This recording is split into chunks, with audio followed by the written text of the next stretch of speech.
everybody. So today we are going to be talking about Candyman, the one that just came out. Before we get into that, make sure you go and like and subscribe and click that notification bell so you're notified when we put out more videos. And let's go. The origins of Candyman first started in the late 1800s. Tony Todd's version of Candyman was an excellent artist that would paint portraits of people. So a white family requested to paint their daughter, and so instead of solely painting the daughter, he also decided to fall in love with her and have an affair. And she got pregnant, told her dad, and the dad essentially had him killed. And so in the way in which that they had him killed is the way in which Candyman was created. So they chased him into the woods, into a field, beat him down. A whole bunch of white men. Chopped off his hand. A whole bunch of white men. Jammed a hook into his hand. A whole bunch of white men. Poured honey all over his body. From a nearby hive. And then watched him die slowly. He was being attacked by the bees, and just the beating and all of that other torture and severe pain is what created Candyman. And so that's just the first Candyman, and he's actually taken form in many other black men who were also brutally beaten by white men. And in a modern days, it would be considered police brutality, which is essentially what we get from this film and this Candyman, which is Anthony. Anthony is slowly becoming Candyman. It was destined. So first it starts with the bee bite on his hand, and then we see his hand kind of get real gross and scaly, and it hurts, and he's like peeling the skin back, and it's like decaying, and he's like in the mirror seeing his reflection, but his reflection is Yandyman. It's really, it's crazy. And so when he goes and figures out his origins, because he thought he was born, I want to say Chicago, but his mom told him that he was actually that baby from Yandyman, the first one. The baby that was meant to be sacrificed, kidnapped by the white woman Helen. Mm-hmm. And so he goes back to, because what's it called? Greenwood? Cabrini Green. He goes back to Cabrini to talk to the man that owns the laundromat, Billy. But as we come to find out, Billy is a little loco in the head. Mm-hmm. He kidnaps Anthony, all these names, kidnaps Anthony, and he's like, we have to finish the story. And you know, every Candyman dies a brutal death by the hands of white people. The hands of a gang of whites. And so Billy Birkenbag, hold 5-6 figures, code switched and put on his a panicking code switching voice, talking about there's a black man on the run and he's out here killing folks with a hook. And so in the midst of this, Brianna comes. I think she comes to look for him when she realizes what's going on, and he might after she moved out the apartment, I believe, or she was getting ready to move out, because of she was like, oh, domestic violence. And Anthony was there, so she was like, I gotta go check on Babe. She finds him. Does she get knocked over the head by Billy and tied up? Billy Birkenbag, hold 5-6 figures, kidnapped her. He said, this is the church where I got baptized as a baby. Oh.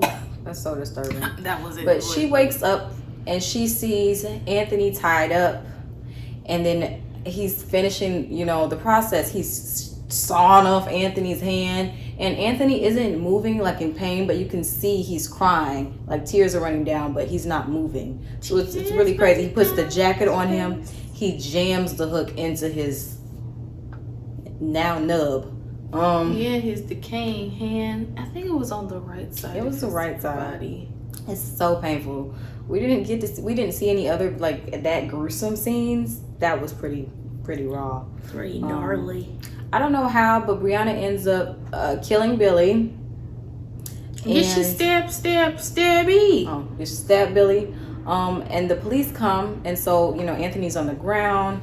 She's on the ground. She's saying, no, he's not a threat. Please don't shoot. And what do you think happens? Pow, pow. Pow, pow, pow. But like 13 times. Cause they unnecessarily. And then what do they do after that? They arrest Brianna and put her in the back of the police car. But once Brianna is in the police car, these a-hole cops give her one of two options. She can either say that, you know, Anthony attacked them first and they were defending themselves, which doesn't really make sense, or that, you know, she will go to jail if she doesn't cooperate with their story, and say she was an accomplice. So what did she do, Jaylene? She's like, let me look at myself before I make my decision. And the cop was like, okay, weirdo, I'm just let you look. And she like, Anthony, but she said Yandy Man 5 times. And I thought this was really interesting because unlike in the other, you know, other people that call out Yandy Man's name, he doesn't kill Brianna. Instead, he kills all of the cops that just killed him. And this Yandy Man, instead of being the original one that we see, or actually throughout this film, it wasn't even the original Yandy Man that we saw. It was the one before Anthony. It was that one scene where it's like all of them, just, it was the hive. The only reason why they let Brianna like live is because they needed somebody to tell a story. Other than that, Yandy Man don't discriminate. He be killing anybody, even his black folk. That's why I didn't really like that. I didn't That like he anything. also killed black people if the whole origin story for you was because you killed by a gang of whites. Another thing I thought was really interesting, the origins of the Candyman. So each Candyman has a story. And I'm not sure if the director just threw this in here or if this is an actual urban legend. But some of the Yandymans were actual real people. I think she inserted That to bring these awareness actual to. hate crimes. I think, yes, most definitely to bring awareness Oh. and to honestly connect Yandy Man. To make it feel more real.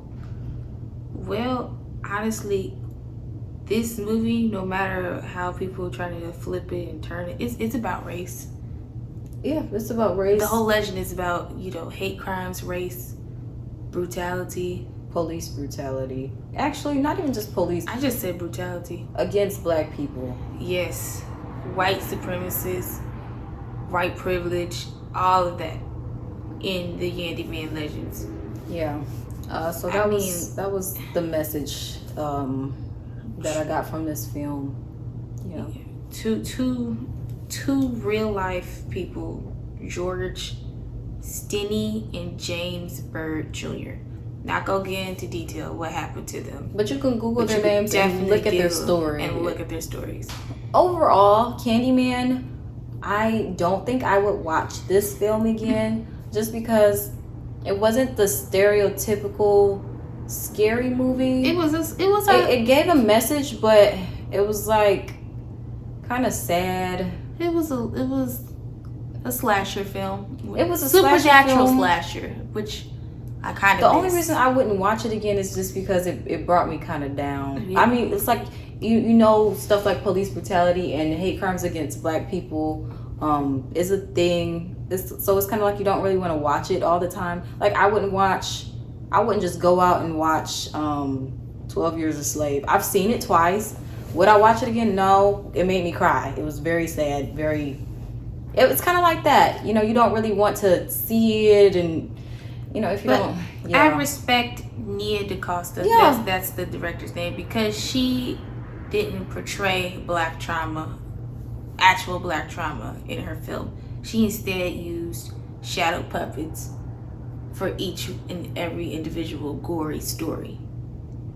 That was against black people. Now, the killings by Yandy Man, Okay, that's people that a say his story, name, but that's oh my different. God, That was a regular slasher up. The one shot where the critic died after Anthony left, That was interesting. I was like, wow. And then, yeah, that was interesting. The way they did it. You have to pay attention to little details. Everything was very meticulous, which I appreciate throughout this movie. I would advise go watch it, but it's not your stereotypical slasher up film. This movie had a deeper meaning behind it. The way this movie was promoted and advertised, they have this poster right here, all over Atlanta, even in like the bus stop stations, abandoned houses and homes. I was like, y'all are really, what audience are y'all trying to target right now? Because I feel kind of attacked.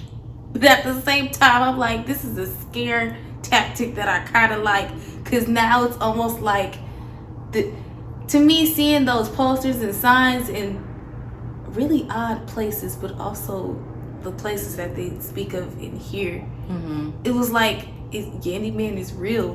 Like, Okay, this is. But stop it. Just stop it. He's not real. I wouldn't be saying his name 5 times in the mirror. Again, I don't play with that. Or their name. I don't play with that. But anyway, guys, those were our overall thoughts about Candyman. If you like this film, or if you haven't seen it yet, just let us know in the comments. But make sure you like and subscribe. And again, please click that notification bell. That way you will be notified when we post more videos. Say my name, say my name.